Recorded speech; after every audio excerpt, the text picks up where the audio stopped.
Welcome back. You already know, man. It's your boy Terry VO, Trillionaire Hustle. Help you build your financial muscle, man. Like, subscribe, comment down below. Share this channel with your people, man.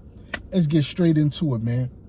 Two things I would do with my money right now to protect my money. The best two ways to protect your money, two things straight up: insurance and stocks. Why insurance? Because insurance, you are investing in a boring business. Boring businesses are always the most successful business. Insurance is the most boring thing ever. It is the most boring thing. You pay for a premium, and in case something happened, they give you this. There's nothing else in between, right? You're using a premium to buy a bigger amount of money just in case something happens. That's all you're doing with insurance. It's a very boring business. Ooh, excuse me. Very boring businesses.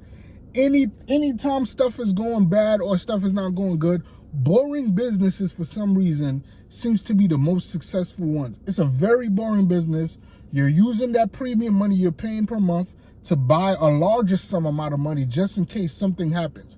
That's basically what you're doing with insurance, right? Boring businesses always win. Remember that. Solid, boring businesses, consistent over time. Some of these insurance companies have been around for 100 years. Like, why is a company around for 100 years and they're so boring? Because they know what they're doing. They have researchers on their staff whose sole business is to make money, is to find good investments so they can make money, so they can turn around and guarantee you whether it is a death benefit, or cash value.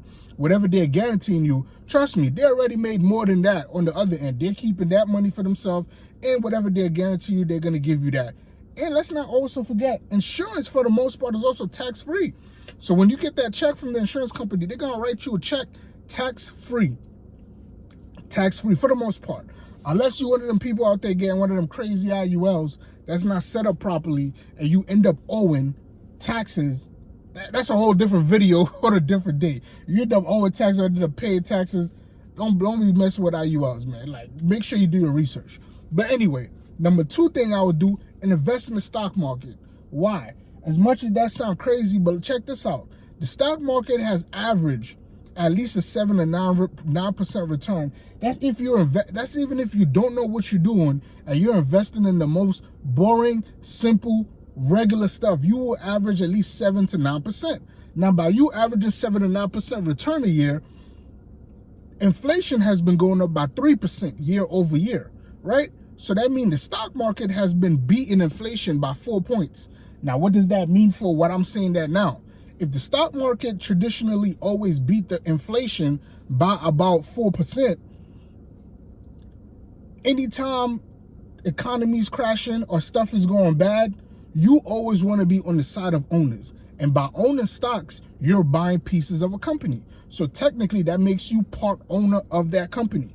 So because now you are on the ownership side of a company, you are going to reap in the profits of being the owner. What does that mean?